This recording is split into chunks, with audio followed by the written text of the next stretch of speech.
और 8 अक्टूबर को जो बैठक माननीय बेसिक शिक्षा मंत्री जी के साथ हो रही थी, उसमें भी 100 बच्चों वाली बातें आई। तो हम लोगों ने पूरा अपने अच्छे तरीके से इसकी समस्या को माननीय मंत्री जी के समक्ष और माननीय प्रमुख सचिव सर के समक्ष रखा था। और हमें पूरा भरोसा है, विश्वास है कि 100 बच्चों पे प्रमुख सचिव सुंदरम सर ने तो कहा था कि हम भारत सरकार को पत्र लिखेंगे, भारत सरकार के सचिव से बात करेंगे और जहां भी जो भी समस्या आएगी उसका समाधान हम लोग करेंगे। ऐसा भरोसा हमें सुंदरम सर ने दिया था।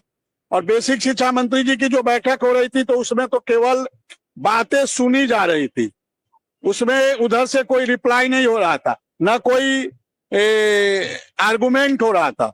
उस दिन केवल समस्याएं सुनी जा रही थी। लेकिन जो 7 अगस्त की जो बैठक थी प्रमुख सचिव सर के साथ, उसमें उन्होंने कहा कि हम उस मुद्दे पे कार्य करेंगे और जरूरत पड़ेगी तो भारत सरकार से भी हम बात करेंगे और प्रस्ताव बना के भारत सरकार को भी भेजेंगे, ऐसा उन्होंने कहा था।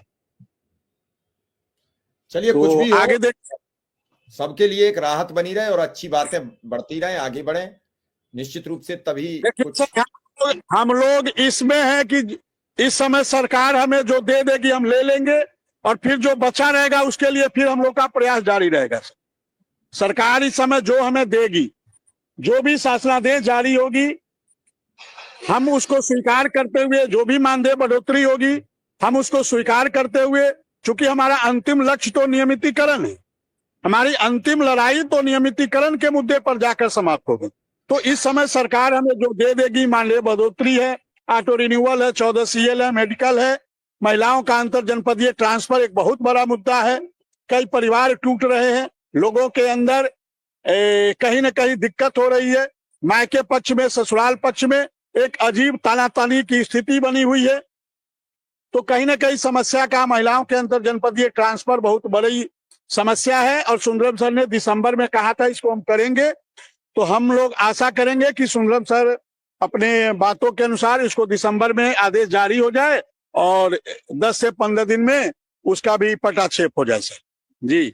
तो सरकार जो हमें देगी हम उसको स्वीकार करते हुए जो भी बचा रहेगा फिर उसके लिए हम आगे प्रयास करेंगे।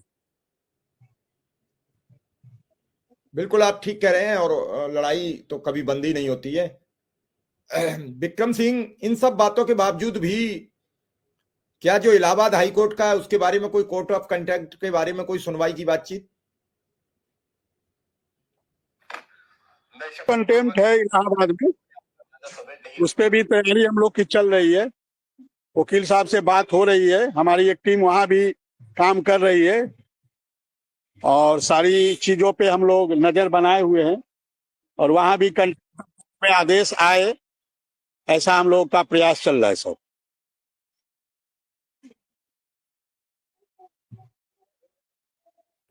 चलिए विक्रम सिंह, सब जगह अपनी अपनी प्रक्रिया बनाए रखो, पता नहीं कहां से कोई अच्छी खबर निकल आए। सबसे पहले तो मैं यही चाहूंगा, जो अभी आपने कहा कि 18 दिसंबर से पहले अनुदेशक शिक्षा मित्र को सरकार की तरफ से एक बड़ा ऐलान हो जाए।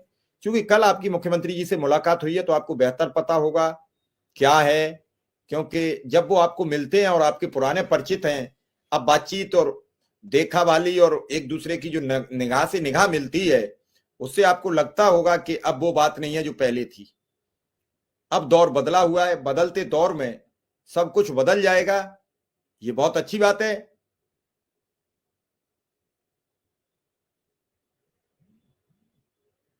और ये दौर बदले, आप खूब जमकर मुख्यमंत्री से अब मिलते रहिए, जल्दी से जल्दी सुखद परिणाम ले आइए।